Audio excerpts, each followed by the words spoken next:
Good evening. It's my great pleasure to introduce you to this, welcome you to this joint meeting of the Society for Scientific Research and the Scientific and Medical Network. I'm very pleased to be introducing tonight's speaker because, well, I am actually involved in both organisations, and indeed I think quite a number of you are in both organisations. In fact, can I have a show of hands? Who is in both the SDR and the SNN? Well, there we are. See, so that's about a third of the audience. And that's very natural because there is the Scientific and Medical Network has a somewhat broader remit than the SPR, but scientific research is very much part of the SNN's interest as well, so it's very nice to have these joint meetings. Now, I could think of no better person to give a joint lecture than tonight's speaker, Stanley Krippner, since he is indeed a member of both organisations, and we're delighted he can be here. He's here for just I think for a few days. He's actually coming to taking part in a meeting at the weekend, Gateways of the Mind, which is you can get more information about that later after the meeting if you wish. That's the weekend at the Tabernacle in Notting Hill. But in any case, I just want to talk about tonight's lecture, and I'll make a few announcements at the end about forthcoming events.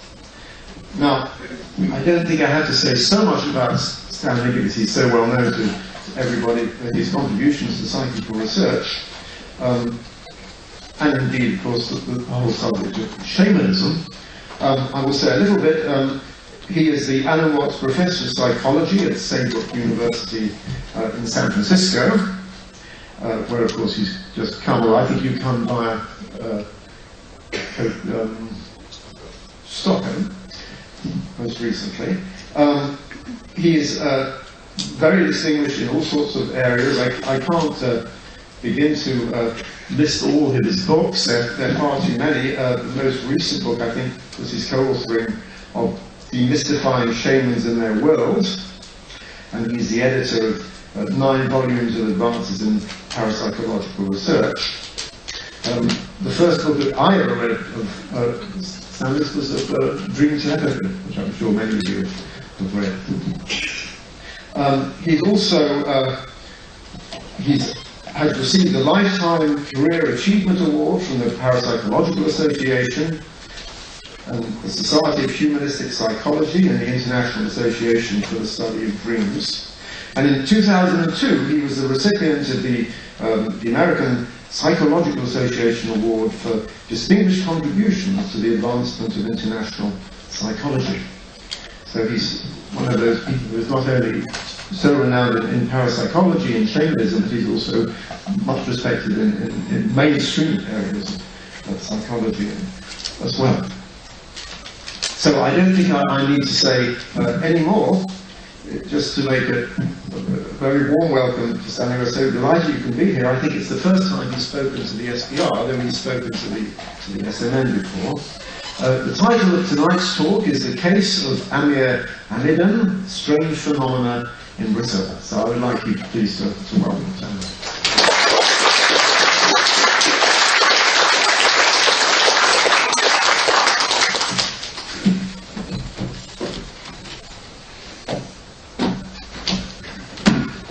Well, thank you very much, Bernard, for the lovely introduction. And it's such a pleasure to be back in SPR again. It's not my first time, and this is not my first trip this year to London, because you folks know that the British Museum has an incredible exhibit called Ice Age Art. And as a study of shamanism, I've wanted to visit the exhibit, so I used every mile on British Airways that I collected in my frequent flyer bank and flew to England, and a friend of mine, Steve Taylor from the University of Manchester, met me, and we spent one day at the British Museum. I bought the book because many people in the States wanted copies of the book. I bought postcards so I could make a PowerPoint, and I flew back the next day. I didn't tell any of my British friends I was coming here because I didn't have the time. I wanted to devote myself to the British Museum. But on this trip, I have been visiting with friends in the UK, many of whom are in the audience tonight. And, of course, my visit here is the result of Gateways of the Mind, which you just heard advertised, with a stellar group of speakers, the 9th and 10th of November, coming up just 2 days from now. And they only have 24 tickets left, so if you want to go, get your tickets in advance. Highly recommended. And material, I think, is available in the lobby. Yes, you can pick up the flyer, and you'll find out all about it and all about the cast of characters. Well, I'm also always happy to be in this venerable building as a longtime member of SPR and contributor to the journal, which I have to say is one of the few viable and respectable scientific journals on the topic of parapsychology. Still going strong after all these years. Tonight, I'm going to focus on what we call in parapsychology a psychic claimant. We hedge our bets a little bit by using the word claimant. There are psychic claimants, there are medium claimants, and that gives us the freedom to talk about something without claiming that something is proven or proved. Words that I tell my students never to use when they're using scientific discussions. Because in science, nothing is proved, nothing is proven, because it always has to be open. There always has to be an open-ended statement. I say if you want to use the word proof, you can talk about it in logic, because you can prove something in logic. You can talk about it in mathematics. You can prove a theorem in mathematics. And you can talk about it when you're referring to whiskey. So, logic, yes. Math, yes. Whiskey, yes. Science, no. And I think that some of the stories that you hear tonight, even to this well-versed group, might be a little bit surprising to you. And be skeptical. Think of other possibilities as we go through the scenarios. I have not really had a chance to talk about Amyr for almost 20 years, and you'll find out why a little later on in the talk. Because I met Amyr exactly 20 years ago in 1993. I was giving a tour for the Institute of Noetic Sciences in California, and I was taking the group around to several cities in Brazil to visit psychic claimants and claimant mediums and spiritual centers, and esoteric centers. It was a very, very worthwhile trip. And I said, well, we have to visit the City of Peace in Brasilia, because the City of Peace is a beautiful venue with a waterfall and trees and flowers. And it is the former home of the military governor of Brasilia. Back in the days when a military junta took over the government, there was not a mayor, but a comandante who lived and built this military compound. Well, after democracy was restored in Brazil, the mayor, the elected mayor of Brasilia, turned over this compound to a group of peace activists saying, okay, we're going to make this a city of peace. So they got this beautiful property with the buildings and the waterfall, but no money. So a colleague of mine, Pierre Weil, originally from France, but fell in love with Brazil, so he became a Brazilian citizen and teacher, professor, and writer, did what he could to bring in money, and all these years later, it's still going strong. On a shoestring, but it's still going strong. And it has attracted many, many peace activists from all over the world. But Pierre Weil was extremely interested in parapsychology as well.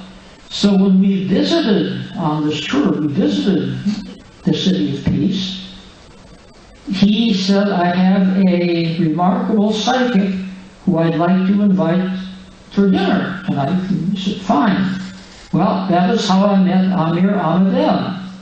And when he came to dinner, I didn't know much about him, but the dinner was a very dramatic one. He seated himself between two of the most attractive women at the time on the tour, and he asked them how they were enjoying Brazil, and they said fine. And then he said to one of them, is there anything in Brazil that you have been looking for and you haven't seen? And she said, yes, I'd really like an emerald. And so he said, close your fist, which she did. He said, now open your fist. There was an emerald, a rather large emerald. She took it to a jewelry store the next day. It wasn't a terrific, highly graded emerald, but nevertheless it was a genuine emerald. And to the lady on the left, he said, and what would you like? She said, you know, I've been looking for a bracelet. I would really like a gold bracelet. So he took some tin foil from the butter that had been served, and he put some tin foil together and shaped it around her wrist. And as he shaped the tin foil around her wrist, the tin foil began to turn gold. And after about 10 minutes, she had a golden bracelet. And the bracelet actually had a stamp on it denoting how many carats. I think it said 14 carats or something like that. I don't know how gold is measured, but the stamp was right on the bracelet. She took it to the jewelry store. I think it was 15 carats. She was only off by 1 carat. So both of them took their materials to a jewelry store. Yes, a genuine emerald, genuine gold bracelet.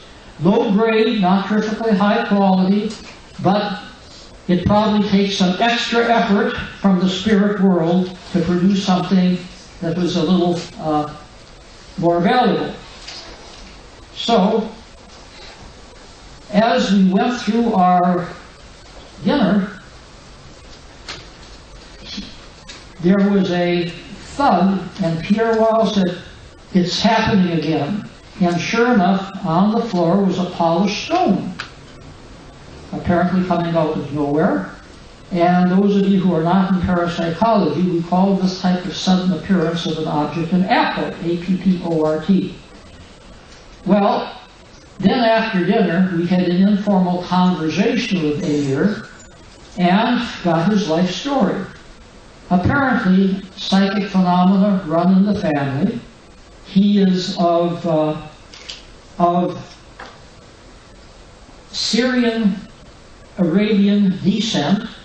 He was raised a Muslim, and he is very eclectic now in terms of his religious views, but still highly spiritual. And he has been having these manifestations, in Portuguese manifestações, ever since he was quite young, about 8 years of age.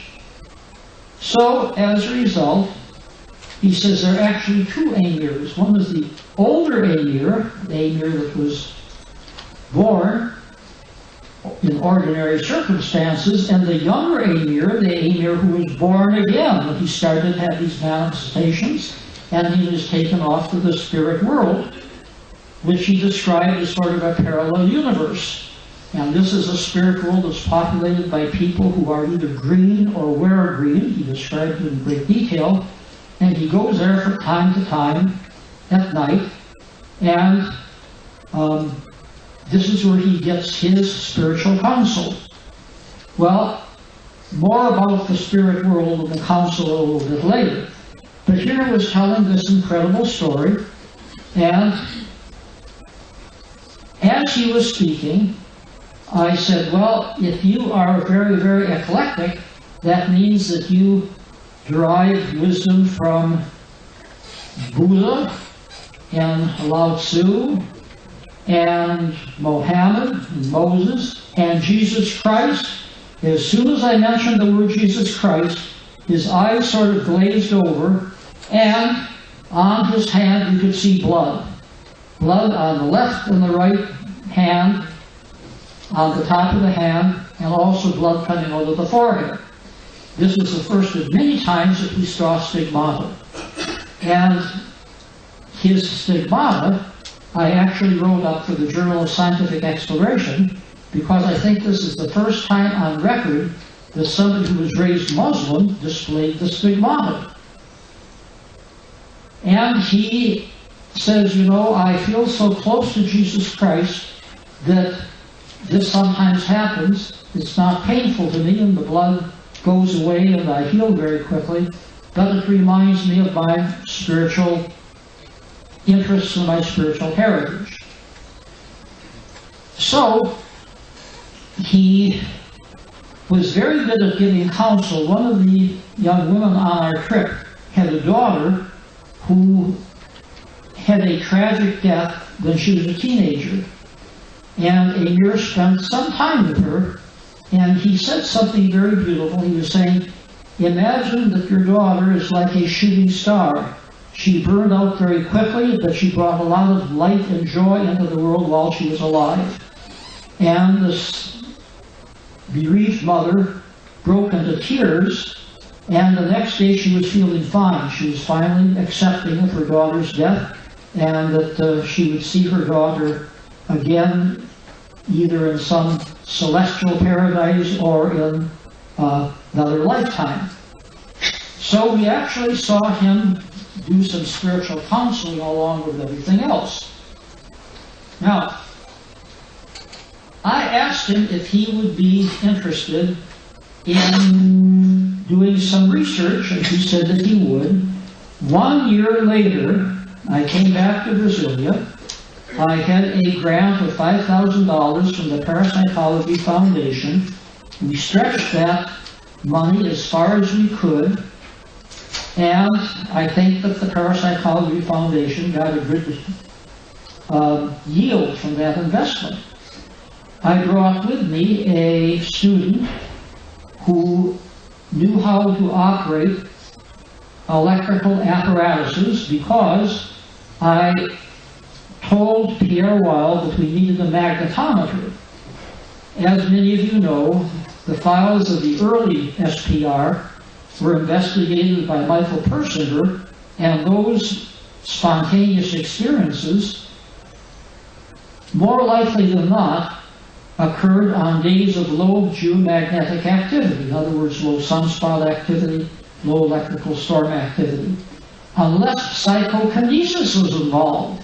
And then the psychokinesis occurred on days of high geomagnetic activity. So I thought, well, let's collect some data, and the University of Brasilia loaned us their geomagnetometer, the only one in Brasilia. We were very lucky that there was indeed one of them. It didn't work very well. It ran out of battery juice early in the afternoon, but Michael, the student I brought with me, was off in a plane, off in a field, taking readings every 2 minutes. And that was his major contribution. Then after the battery ran out, he came back to Pierre Weil's office. Amyr was working as the secretary of a laborers union. He was also assisting his family in the family business, an import-export business, goods from the Middle East. So after he finished work, he would come into Pierre Weil's office, and we videotaped everything. Not that it did any good, because when we developed the videotape, there was nothing but a long black line in the middle of the tape. Every session was videotaped. Every session produced a long black line and nothing else. So the video would have been very helpful and very, very useful, but it simply did not work for us. However, we had something else that did work. Pierre Weil has a fax machine, and the fax machine went on. There was important fax coming through. So while we were in the office, the fax machine produced a sheet of paper, but a very unusual sheet of paper, because there was a bright magenta line on the right-hand side of the paper. Very, very bright. There was no easily explainable way to figure out what that line was doing. And then, right before our eyes, as we watched that line come down, it was as if a tear had dropped on it. None of us had been crying, but a little liquid sphere. And right before our eyes, it turned solid. And we, of course, took it to a jeweler, and it was a diamond.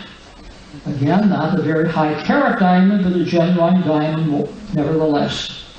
So when we rolled all of this up, we called it the magenta phenomenon. And that magenta strip occurred a couple of times during the rest of our stay with Amyr. Now, we didn't know if we would get manifestations or not. We did, and so in preparation of this, I developed a 5-point scale and elicited 3 people to fill out the scale at the end of the day. Our team was Pierre Weil, his associate, Roberto Crema, also a psychologist, Ruth Kelson, a physician, Harbans Aurora, a physicist, and myself. So we had all of our bases covered. Now, there were at least 3 people who saw one of these manifestations, and the 5-point scale, which you'll see in a few minutes, graded the manifestations from 1 to 5, 1 meaning no apparent anomaly, and 5 indicating extreme apparent anomaly. We took the average of the 3 ratings, and that became the score. Now, we usually agreed on the degree, on the variety of anomalies that came down, but there was one item where we did have some controversy, and that was the stigmata. I gave the stigmata a 1 because I think that stigmata can be explained by what we know about psychosomatic processes, what we know about circulation of the blood, what we know about appearance and disappearance of warts, etc., etc., etc. Through hypnosis, you can produce stigmata. And when I wrote up the article on stigmata for the Journal of Scientific Exploration, and also for a book edited by Harold Ellens, which I would highly recommend, called Miracles, mine was the only chapter in the book that said, no, this is not a miracle, this can be explained by what we know about human bodily processes. Pierre Weil, on the other hand, gave it a 5, and the student, Mike, gave it a 3. So 1, 5, 3, well, the average score was a 3. And a manifestation had to have a score of 1.2 or above to count as an anomaly. As we went through the 8 days with Amyr, we actually got a total of 97 possible anomalies, and of that 97, 6 scored below 2.1. So those had to be thrown out. One day we walked into Pierre Weil's office, and one of the staff members was very excited because she had seen black markings on the door. Well, that looked like something that had never been there before.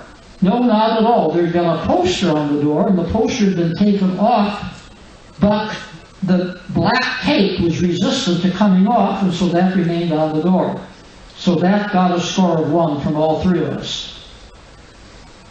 And over the course of those 6 days, we did get a great deal of useful data. Now, Ruth Kelson's role in this is threefold. Amyr says that he can sense when a manifestation is coming because there's an acid taste in his mouth. So when he said, I feel something is happening, she put a piece of litmus paper in his mouth and got a pH reading. And then if there was a manifestation, she put the litmus paper in his mouth again and got another reading. Same thing with pulse. I think their manifestation is coming on. She took his pulse, so that before and after pulse. But she also took his heartbeat rate, and both systolic and diastolic, Now, she couldn't capture every single manifestation before and after, but we did get pH before and after, we did get pulse before and after, we did two types of blood flow before and after. Again, not for all 92 anomalies, but for enough to do something interesting statistically. Sometimes there's a very, very long manifestation, but that's just counted as one manifestation. An example being the beeps on the radio. This is when the spirits started talking with us. We had a radio, and the way that we communicate through Amyr with his friends in the spirit world is to put the dial of the radio on a band between stations. Many of you have heard of this, maybe you've even done it. And so we have nothing but static. Then he starts talking to the spirits and asking the spirits questions. And we hear a beep. One beep, yes. Two beeps, no. Three beeps. Rephrase your question, or that question is just too stupid to answer. Well, we were doing very nice work talking to the spirits, and they were describing the spirit world and how they dress in green, and how when Amyr goes and visits the spirit world, he runs into these green men and green women. And of course, I thought of the fabled green man in English folklore. Well, you have green men and women in Brazilian folklore too, apparently. Well, one day, a Catholic friar joined us, and he wanted to ask the spirits some questions. So we reluctantly allowed him to do so, because Pierre Weil is very friendly with people from various religions in the neighborhood. And the question is, what is the truest religion of them all? Well, I thought, stupid question, we have three beeps. And he said, let's start with Roman Catholics. Is Roman Catholicism the true religion? Beep, yes. So he smiled, and I said, what about Protestants? Beep. What about Islam? Beep. What about Judaism? Beep. What about Buddhism? Beep. What about Spiritism? Beep. What about Hinduism? Beep. They're all true religions. Well, that didn't make the Catholic brother very happy. So he said, all right, of all of these religions, which one is the truest? I thought, another stupid question, but what can you do? You have to be polite to people of the cloth. And so we started off. Roman Catholicism, beep, beep, no. Protestants, beep, beep, no. We went down the list again, beep, beep. None of them are the truest religion. But then I had an inspiration. What about Unitarians? Beep. So, now I tell my Unitarian friends, you have the truest religion. Even my Unitarian friends who are atheists and agnostics, yes, they have the one true religion. The spirit world has verified it. And so that put an end to that line of questioning. Well, we did extensive work in terms of precautions. We thought the videotape would alert us if there was any sleight of hand, and of course the videotape didn't turn out. Sometimes the manifestations occurred at a distance, such as in the meditation house at the City of Peace. So every day before Amyr came, I would look in the meditation house to see if there were any artifacts. If he had a confederate, his confederate could have put something in the meditation house. No, never anything there.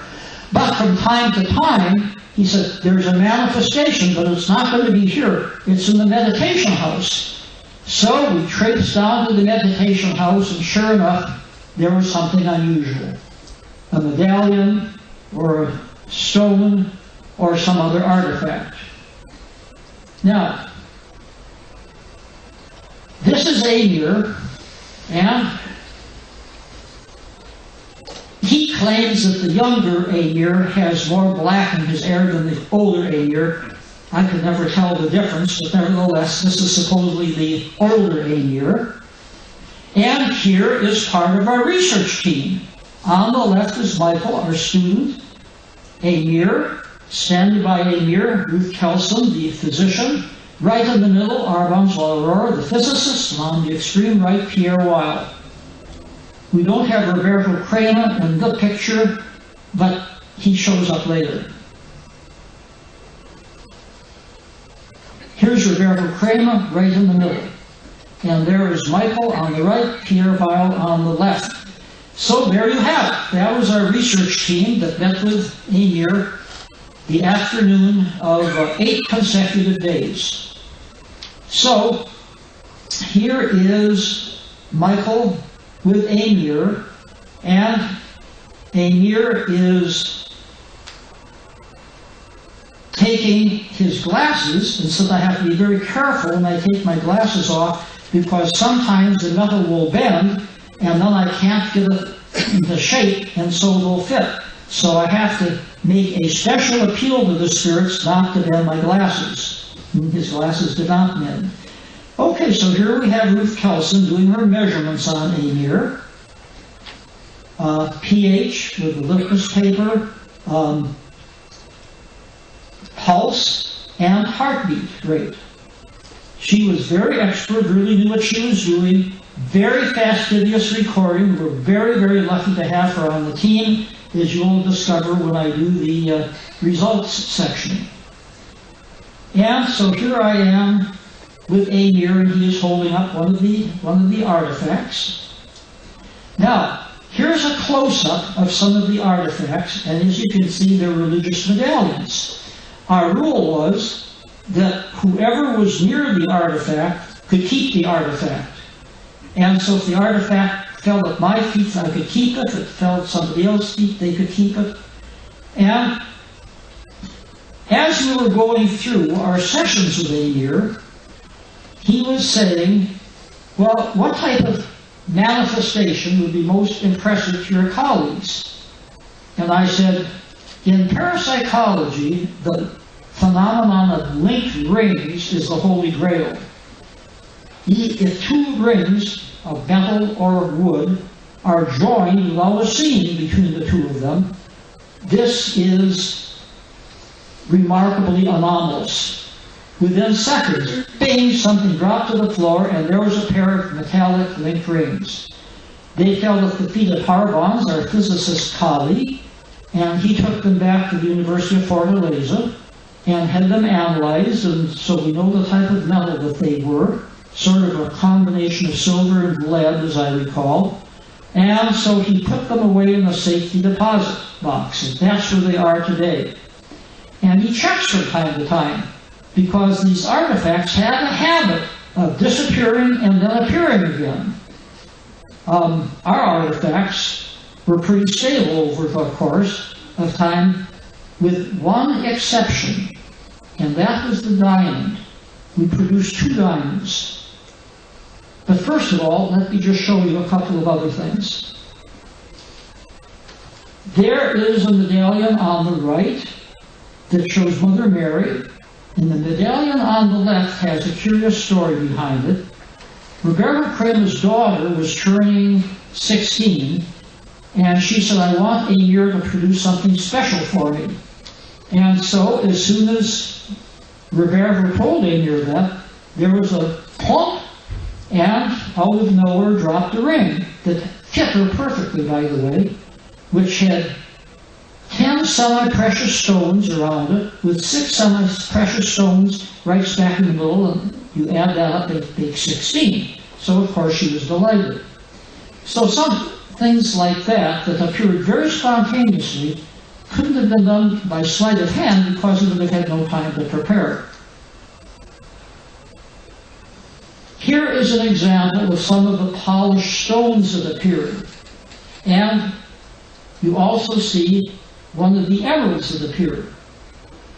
Now, the polished stones are of no great value, but they're very pretty. And as you know, an ordinary stone can be put in a mill and jostled back and forth against other stones, and it comes out polished, and it looks for all the world like a gemstone.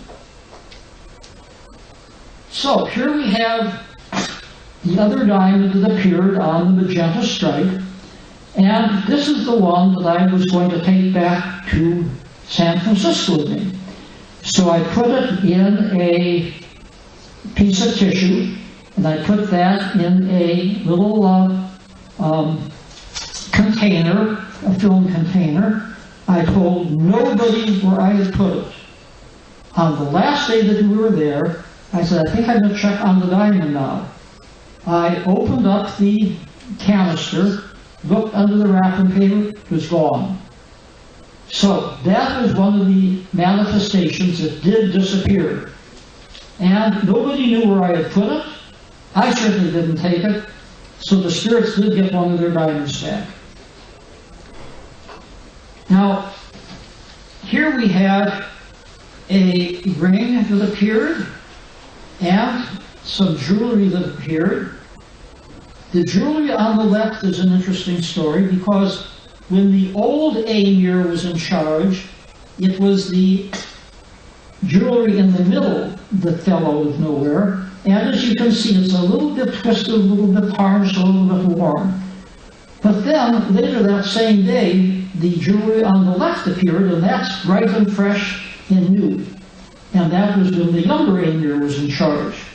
And we had several examples of that, where two objects appeared, one a little bit worn and beat up when the older Amyr was present, and one when the younger Amyr was present, bright and fresh and new and ready for the jewelry store. And again, we did an analysis of the type of stone, and it was agate and onyx. And then the little medallions you see in the middle is a gold-plated dove of peace. So here we have a close-up of the two diamonds, and it just happens to be on a piece of stationery that Fritjof Capra, the well-known physicist, had sent to Pierre Weil to respond to his request for a lecture. So, as I say, there you have examples of some of the manifestations, and each manifestation you could make a case is in some way linked to the person who it was near. Pierre Weil is originally from Europe, of course, and has a strong interest in religion, and so many of the medallions that dropped at his feet were religious medallions. The physician who was with us, one of the medallions that dropped at her feet was picturing a reputed healer, and so it goes. Now, we had our meals in the dining hall of the City of Peace, and walking to the dining hall, there would sometimes be manifestations of the brilliant stones, again dropping supposedly out of nowhere. So I just picked them up, noted the time of day, which was important in terms of correlating with the geomagnetic readings. We couldn't do physiological measurements on the way to the dining hall. But at one point during the meal, Amyr had the stigmata. This is one of the most pronounced stigmatas, and of course my student, who's very skeptical, said that maybe it's beet juice. The only problem is they weren't serving beef. They weren't serving beet that day. Otherwise, that would have been a plausible scenario. But it was raining outside and there was thunder and lightning. And I said, now this is very, very important, and maybe this is why the stigmata are so pronounced. Because in parapsychology, there is a connection between electrical storms on the one hand and psychokinesis. So I'm just going to go outside. And that was just a hunch that I had. No sooner did I get outside, but several apports dropped from the sky or from wherever and hit the roof of a car and bounced on the ground. So I went around pulling the apports, putting them in my pocket, and came back in to note the time, and that produced 6 artifacts within the span of about 6 minutes, an apport each minute. That was probably the most dramatic of the manifestations, because Amyr was no place near. There was nobody on the roof of the restaurant, and it was during the electrical storm, which is, as I say, in the literature connected with psychokinesis. So, here we have an example of the rating scale that we used. And I'm going to have to get just a little bit closer to see the words that were used. I hope you can read it from where you are. A score of 1, no apparent anomaly. A score of 2, slight. A score of 3, moderate. A score of 3, high degree. A score of 5, extraordinary. And then beneath that, you can see the description. And so we did have each score more or less spelled out for the raters. And then, as I say, we took the average. Well, after our time together with Amyr, we went, Michael, the student, and I went back to the United States, and then it was time to go through and do the statistical analysis. And in terms of the statistical analysis, I have it all on this chart, and this is a nice big bold letter so that you can see it, and this is from the article that the Journal of Scientific Exploration published under all of our names, including Amyr's. We thought that he should be listed as a co-investigator. So, there were, as I said before, 90-some ratings with an overall mean of about 3.5, and we used the Spearman rank order correlation to investigate the association between the variables. Now, as some of you know, I did work for 10 years on anomalous dreams, and we did statistics to see if the dreams matched a distant target picture, and I always had outside statisticians do the work. Because when I talked to magicians about how these correspondences between dreams and the target picture could be done by sleight of hand, they said, not very easily, because you have to have the experimenter and the participant in collusion to distort or to fake the data. The most likely scenario is for the statistics to be fudged. All right? I found that out, and so some outside expert did all of the statistics in our studies at Maimonides Medical Center, somebody who was open-minded about parapsychology, but certainly not committed to it, and some of them were somewhat skeptical about it. So I did the same thing with these data, sent them off to a statistician who I knew, who didn't really know what we were looking for, just sent back the results.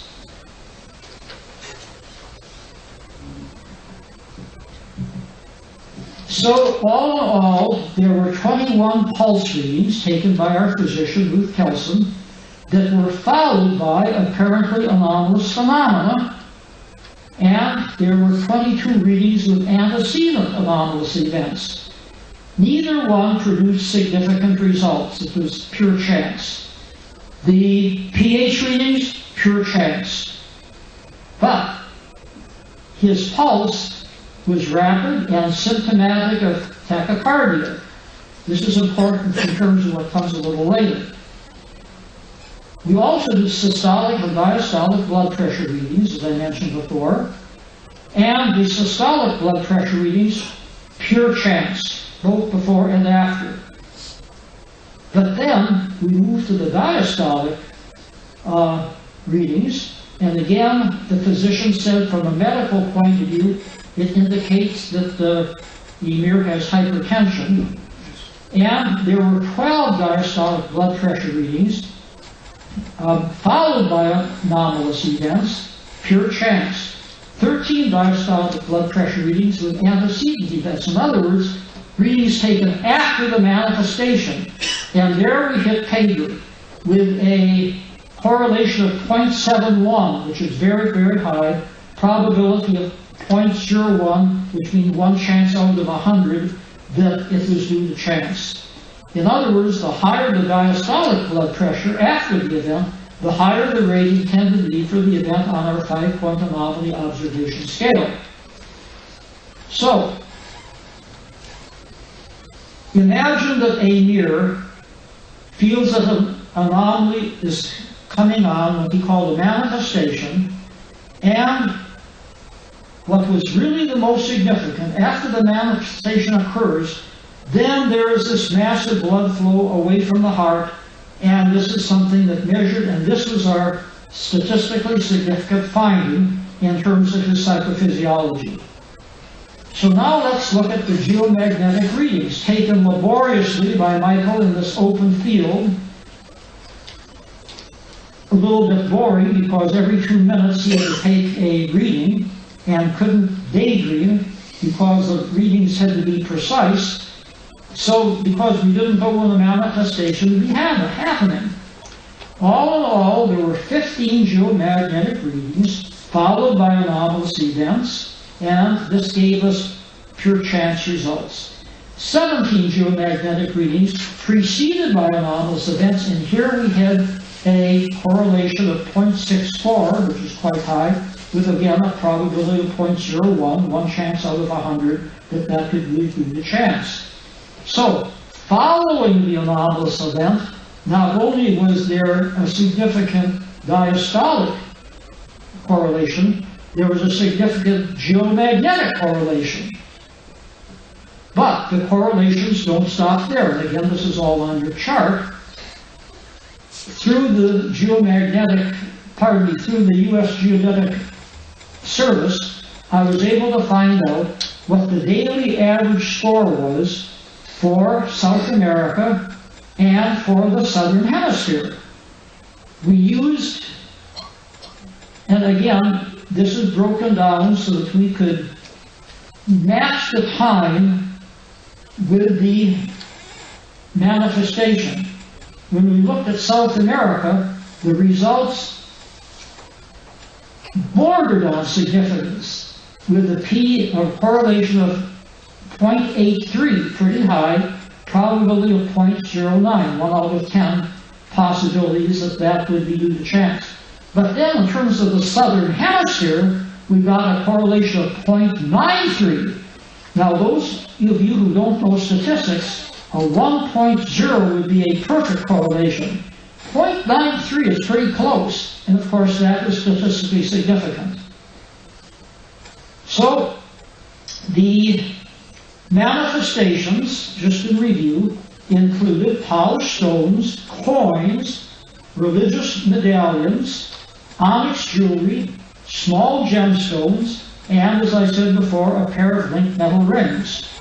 And then we had the magenta stripe and the diamonds. We published this material, and then I came back to Brasilia, and I thought Amyr would be very, very happy to see a publication in the Journal of Scientific Exploration and to see the article about stigmata that I wrote for the same.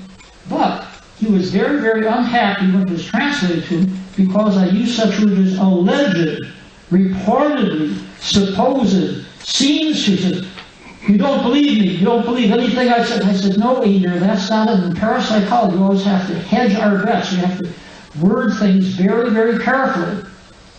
Well, then the phone rang, and I went into the next room to pick up the call. It was for me. And after the call, there was a thud, and on the floor was a fairly large stone, a greenish-blue stone. I thought, well, that's the spirits telling me that they actually exist. And then I came back and showed him the stone, and he said, there's something else that's going to happen. There was another thud, and on the floor was a book with the same color on the cover, a bluish-green on the cover. And this is a book that Pierre Wilde had been looking for weeks. He couldn't find it. It was in his library. Well, it suddenly appeared and the two colors matched. So Amyr had the last laugh after all, but he told me, I don't want you to talk about me or write anything about me again. But it was too late. The article about the stigmata was about to be published, and after it was published, and I'm sure this was just a coincidence, thieves broke into my apartment. They stole all of my artifacts, thinking they were probably worth a lot of money, which they weren't. So, win a few, lose a few. I should never have left them in the apartment. I should have done what Harbons did and put them in a safety deposit box. So there's where the situation stood for almost 20 years. I went to Brazil just about every year. I have a lot of friends in Brazil. I have a lot of invitations, a lot of conferences. And I heard that Amyr had mellowed out and wanted to see me. So I was in Brazil this year, and I went to Brasilia, and seeing that they operate on a shoestring, I did a free seminar to help them raise some money. And Amyr came, and we had a very joyous reunion. And I said, Amyr, the last time I saw you, you were a little bit unhappy with the results. You told me you didn't want me to talk about it. You were right again, and I kept my promise as best I could be. Oh, that's when I had heart problems, and that was the older Amyr. Now I'm the younger Amyr. I'm the younger Amyr permanently. And so he said, now you can talk about me and write about me whenever you want. And I said, fine, let's get a picture of us together. So this is a picture we took of Roberto Kramer and Amyr and myself, and I had a flash camera with me. As soon as the flash went off, plink, there was a medallion. And this medallion was beautiful. It was pristine, like it had just been minted. What was the medallion of? Joan of Arc. Joan of Arc, why Joan of Arc? Pierre Weil had passed on since my last visit, and of course Pierre Weil was from France. So if you want to stretch things a little bit, you can say that that was a gift from Pierre Weil, attesting to the veracity of what we had done. And I said, look, I have one more picture on the camera. Let's see if the flash will give us anything else. So we took one more picture, and this time there was a blink, and there was a little polished stone, blue-green, the same color that had happened almost 20 years earlier. He said, that is your healing color, and that is a stone that will restore you to health when you are sick. So I took no chances. Both the medallion and the stone I have in a very, very safe place in my office at Saybrook University. Well, during the 2 hours that Amyr and I were together, there were 5 other manifestations. 2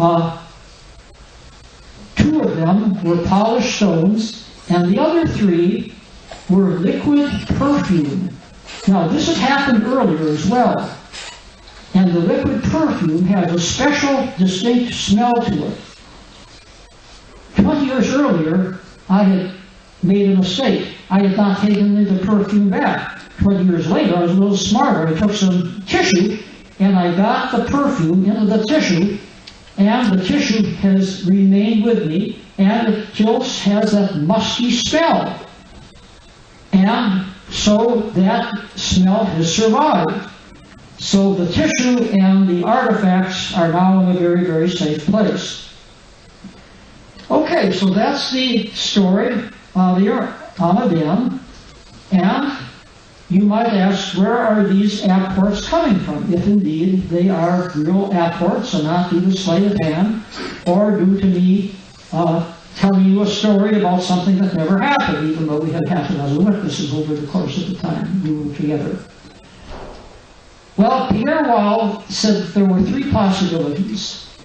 It could be that the artifact was taken from one place and appeared in another place, teleportation. Or it could be that there was a real object someplace in the world, and a carbon copy was made and appeared to us. So, the other possibility is they were self-generated. They came out of the void. They created themselves. Who knows? Those are, I think, three good possibilities. And, of course, I miss Pierre. But the interesting thing is that Roberto Kramer and Amyr claimed that they conversed with Pierre every week, not through the radio, but in his old rocking chair. And they showed me the rocking chair. It was the wrong day to do the communication, but they will ask him questions about the spirit world, and the rocking will be 1 rock for yes, and 2 rocks for no, and 3 rocks back and forth, ask the question again. So, for whatever it's worth, the phenomena continue, and now I finally have something which I didn't have 20 years ago. I have found somebody who has put up the money to have a team of Brazilian investigators come and visit Amyr.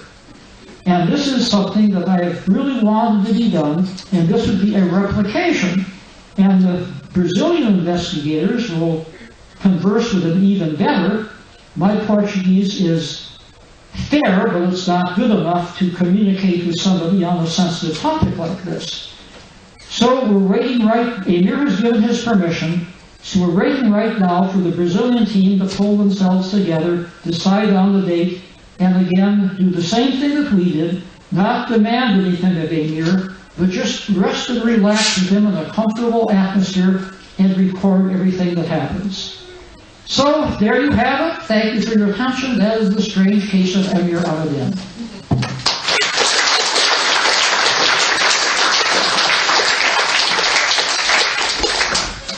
Thank you very much indeed, Stanley. It's not often we have a lecture which focuses on a particular star subject like this, but it's been fascinating to hear this account. And clearly the $5,000 grant I think you got from the PA was well spent. Now we do have time for questions, a little bit less than usual because we had coffee afterwards and we started later than usual. So I will just open the floor for questions. If you want a question, put your hand up, and Nick, who runs very fast, will get the microphone to you. So first of all, we have Adrian at the front. I think I'm in the way, so I think I'm going to move to the right. Yeah, but don't move too far away because I'm hard of hearing. I'll need you to repeat the question.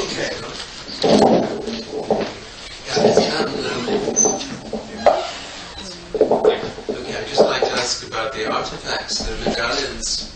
I'm actually supposed to try to trace them, to try to find out anything about the origin.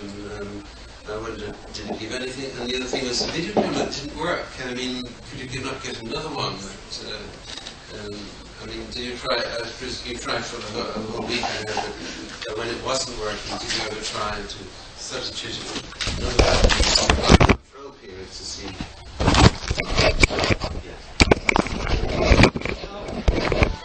The question is about the artifacts and something about a control period. I didn't quite get Did you manage to trace any of the artifacts? I presume you did some searches to see if you could identify the origin. And the other thing was the video camera. Did you try to substitute another video camera to see if you could get it to work? Yeah. Well, of course, many of these things happened. I see what you're getting at. Doing the filming during a control period. And actually, we did them. That is a very good suggestion. And if we do this again and try to videotape it again, I will tell the Brazilians to definitely do that at a control period where Amyr is not present to make sure that the strange phenomena were not an artifact of the camera itself. Okay, now in terms of tracing the origin, well, we did have a number of people look at the artifacts, especially the religious medallions, and they dated them, some of them of at least being 100 years old. And they were not what you'd say rare or unusual, they were very common in Europe in that period of time. And they did depict scenes that were very familiar, especially to Roman Catholics. And so there are really no completely original designs that existed. The medallion I have now of Joan of Arc, what I need to do is to photograph that and send it around to my friends in France to see if indeed there was a commemorative medallion produced to honor Joan of Arc. there probably was, and I have to verify that. Stanley, in terms of the malfunctioning of the video, where you said it produced a black line, Yes. did Amyr himself associate that with some inhibition in the sense he didn't feel his phenomena should be videoed, or did he just decide it was an ordinary mechanical malfunction? Surprisingly, Amyr didn't comment on that. He simply doesn't know what to make of it.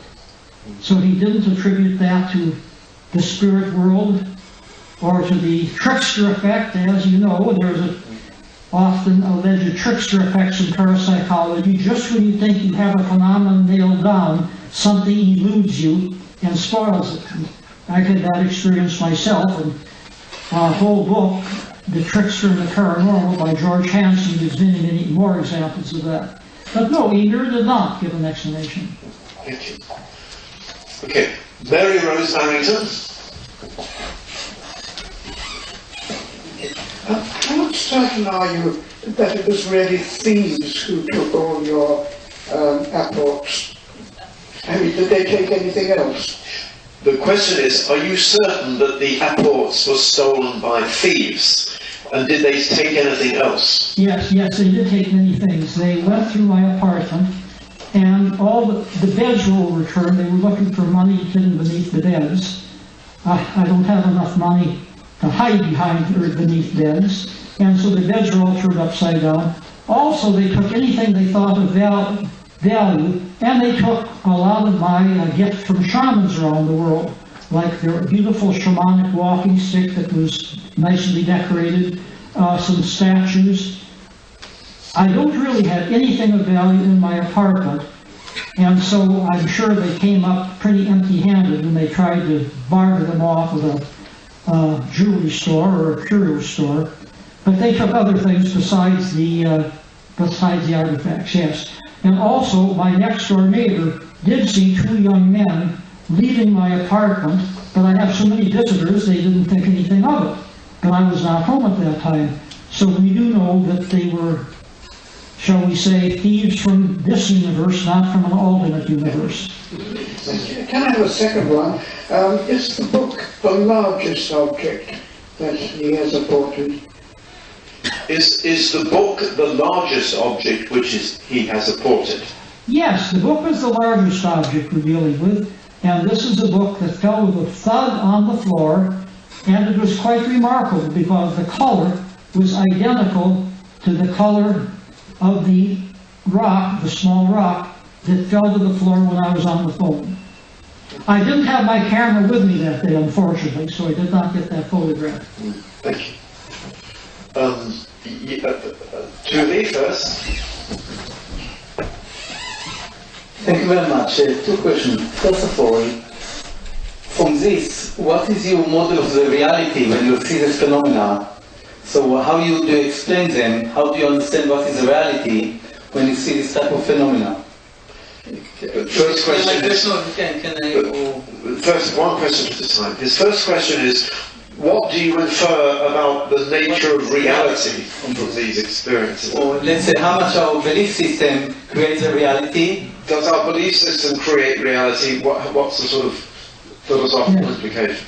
After our group from the Institute of Noetic Sciences returned home, I sent them all a questionnaire, and they, I was using the term exceptional human experience because this is indeed an exceptional human experience, and several of them made the statement that that experience of Amyr changed their opinion about reality. And one person said, this is the most remarkable experience of my life. So in terms of the people in our group, we only had one person who was extremely skeptical and thought it was all due to magic trickery. As for myself, I take these things in stride. I've seen a lot of manifestations in my day. I've also seen some sleight of hand in my day that passes for anomalous phenomena. And so it really didn't affect my opinions one way or the other. if anything, it sort of confirmed my opinion.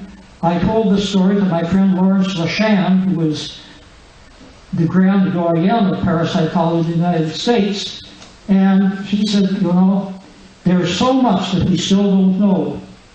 And I think that that's a good statement. There is a lot we don't know, and far be it for me to have the wisdom or expertise to explain it. My role has simply been to record it as carefully as I could and to design a model that can be used by other investigators who might want to use our rating scale and our statistical procedure.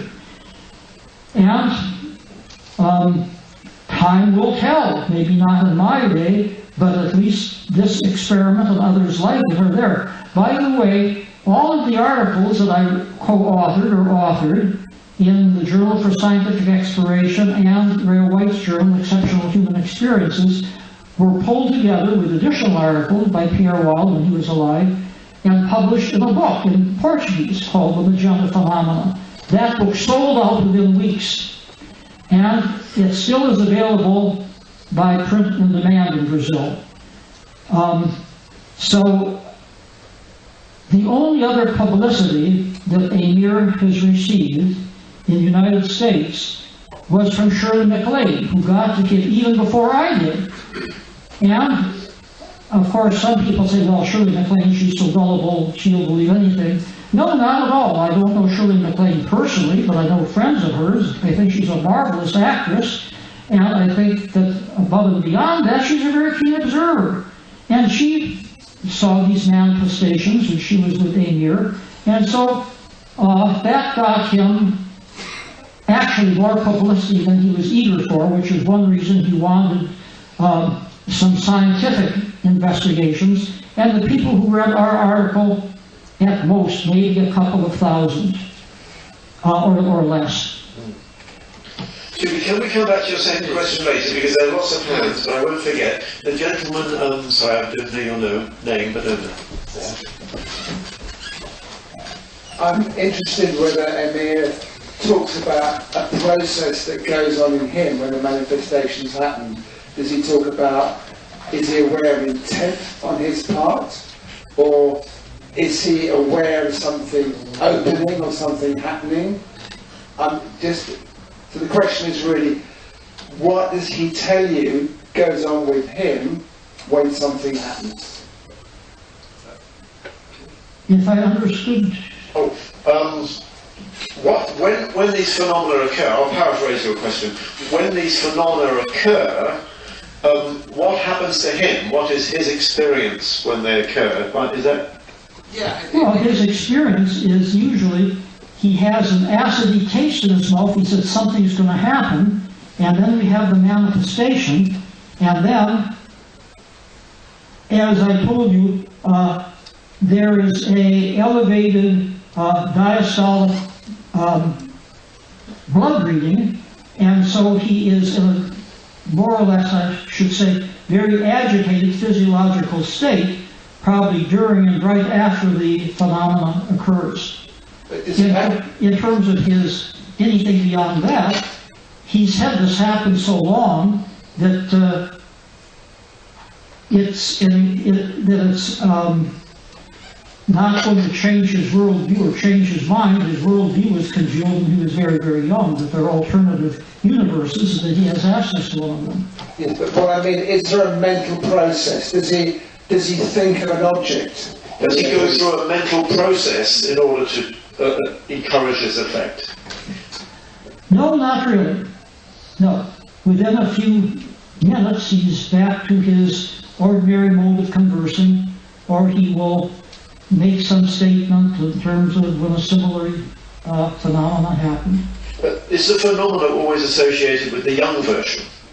Oh, the phenomena are associated with both Amyrs. And as I said before, the objects associated with the old Amyr are not as pristine as the ones associated with the younger Amyr. Okay, so now, lady, wait for the microphone, just Right. I'm trying to put myself into the point of view of a supreme being or a spirit, as difficult as that might be. What would be the purpose of these manifestations? You know, is there some kind of communication? I'm suspicious because he got upset when you were skeptical of him. And, you know, I just question the motive of why these manifestations would take place.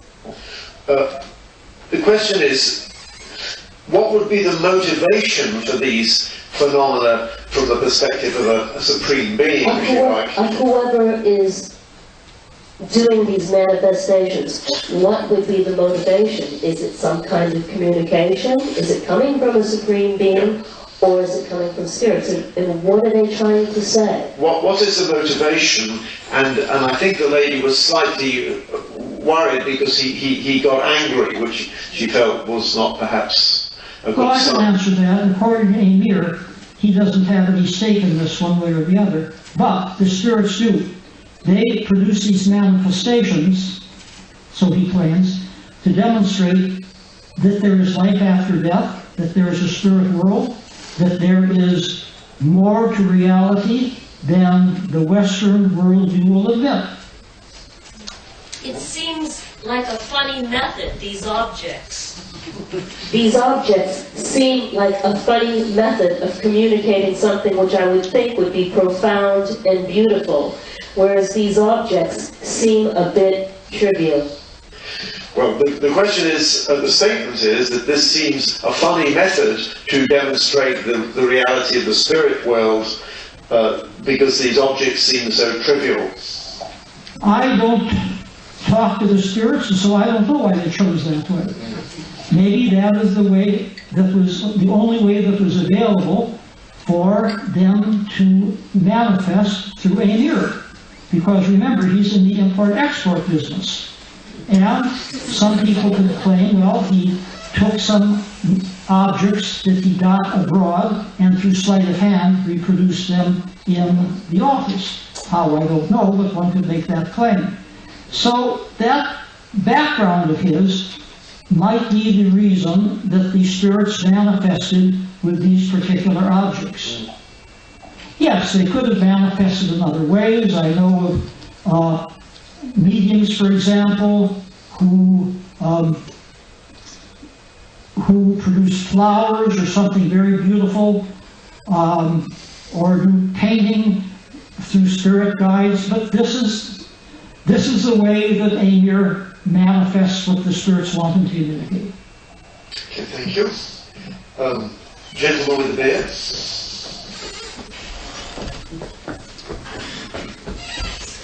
Thank you. In traditional spiritualist literature, when they talk about apports occurring in physical seances and so forth, they often mention that the apports are very hot or warm.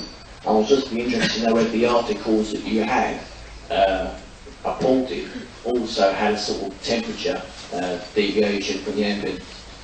In the traditional spiritualistic literature, apports are often rather hot, and he was interested in whether the objects, the apports in this case, had a high temperature. Yes, that's true. No, these were not hot. These were picked up immediately, and they were room temperature. Okay. Yes. Stanley, you must have seen a lot of examples of stigmata.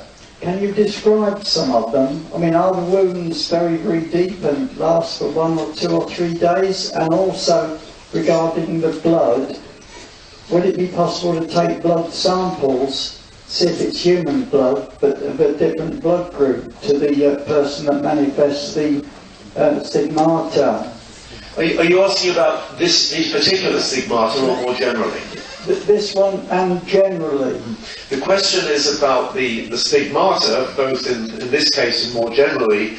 When they do analyses of the blood in stigmata, what information, if it is blood, what information do they have? Well, Ruth Kelson checked the blood every time there was a stigmata phenomenon, and she says, yes, this is human blood and seems to be coming from Amyr.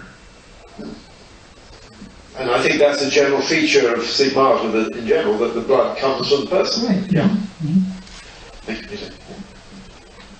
Okay. Okay, this gentleman has been... Judy, you have a second question. Just a very simple question. If he agreed to do again investigation, we can bring Randy and then we can have $1 million because he agreed to pay $1 million if he can see such phenomena that he can prove. So maybe we can do it properly. What do you think about it? Well, the statement is, I think, referring to these next set of experiments, that if he can do it again, why can he not claim the $1 million prize which Randy has offered? We actually talked about that, and Amyr said that he was willing to perform for Randy, and he would even perform with all of his clothes off. But if you know anything about the $1 million challenge, Randy has hedged his bets quite a bit.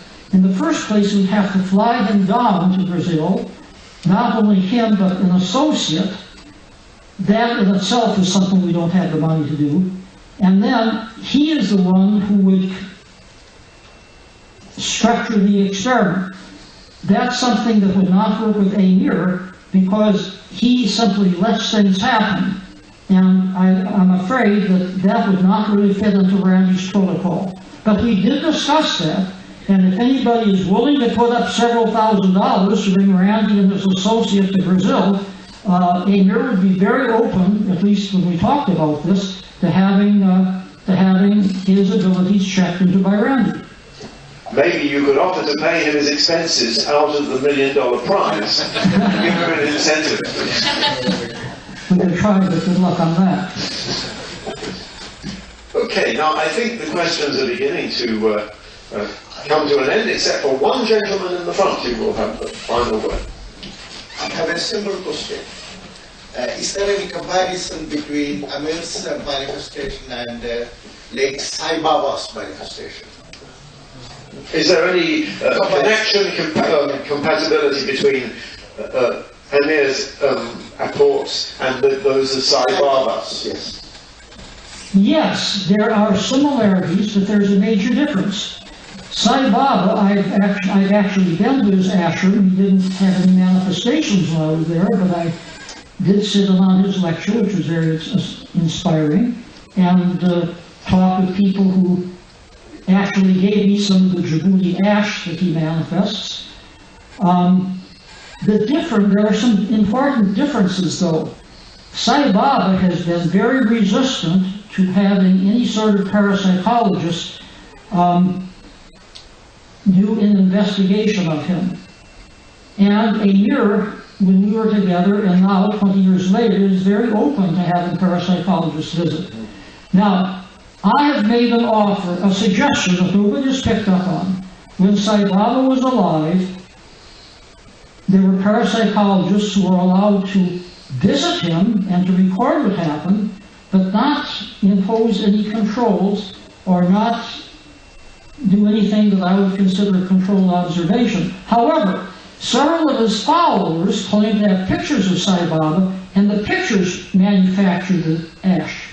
So, my suggestion is, okay, go to these people's homes with their permission, put the picture of Sai Baba in an enclosed plastic case, and so if there is Djibouti manifest, it could not have been put there by sleight of hand. Simple experiment, nobody's ever done it. See, I always think in experimental terms. How can we take some of these remarkable phenomena, and if we can't do an outright experiment because of the situation, at least do a controlled observation that would rule out sleight of hand and put in some type of measurement so you can do statistics with it. Thank you. So maybe I could just ask one question myself before we finish. I'm very intrigued in this business that there was the old and the young version. And I'm trying to understand that a bit more. The young version dates from when he first started having psychic experiences. So what was the difference? Yeah, 10 years? so it's an 8-year difference. An 8-year difference. And when you contacted him after the gap and he said, well, he was only annoyed because that was the older version and had heart problems. Does that mean now the younger version has taken over? Yes, that's what he claims. So the old version actually died. The old version has, shall we say, passed away in some form or another. Okay, so now he's 100% of the young version. Mm-hmm. And I have to say, 20 years later, I mean, look at him. He looks very healthy. Compare that to the pictures I took 20 years ago, there's not much difference. So he's doing very well. His health is in good condition. I should mention that we wanted to come down the next year to do more experiments, more observations, and have a sleight-of-hand expert with us who could look for sleight-of-hand effects that we weren't skilled to do. And his physician forbade that because of his heart problems. He said, what you went through those 8 days really put a strain on your heart, and it would be putting your health at risk for you to do this again. And so I will not permit it. So, you know, that is what spoiled a repeat visit. Now he claims to be over the hump in terms of these heart problems 20 years later. Let's hope he's right. And so now he is willing to have Brazilians come and observe, and let's just see what happens. Let's see if they jump at the opportunity, which they might or might not, because, you see, and again I'm taking too much time to point this out, when you go into a case of what we call macro PK in parapsychology, there are some parapsychologists who automatically draw a line and say, no, you can't trust any of that. It gives parapsychology a bad name because it might be spurious, it might be due to sleight of hand, and they will not touch it with a 10-foot pole. So I think this is what the Brazilian parapsychologists are weighing. Should we take the risk? On the one hand, this is a very special Brazilian, and we could make history by doing something with him. But on the other hand, it will make us look bad with some of our critics to come out and say that we've investigated him, and even say that we did not detect any fraud. So I know they're weighing the pros and cons of this. And so it is with this field. It's a very, very tricky field to come into. I mean, let's face it, people like Bernard and other members of the group, my dear friend Donald West, it's such an honor to have him with us, and you folks should all know Donald J. West is one of the premier parapsychologists in Britain, who's also made a name for himself in other fields. Well, we don't get any money from being in parapsychology, we certainly don't get any fame, we don't get any promotions on our job. It's something basically that we're in because we want to discover the realities that exist in our universe. And that's it. Well, I think that's a wonderful note on which to end. So, thank you, Stanley. So now, really, it does only remain for me to, once again, thank Stanley for a most interesting lecture. I mean, one of the differences about the subject psychical research today and in the last century is that we don't have many star subjects now. You know, so many of our talks obviously are about experiments involving people who have got mediocre capabilities. So it's so interesting to hear a case about one particular star subject who's obviously able to produce these fascinating phenomena. And it's given us a great deal of insight, not only about this particular person, but about the efforts and the skills which are required in undertaking those sorts of investigations. And we obviously hope that the second set of experiments, which are, I think, about to take place in Brazil, prove equally interesting. And we hope the videos work out on this occasion. But anyway, I'd like you please to show your appreciation to Stanley for a wonderful talk.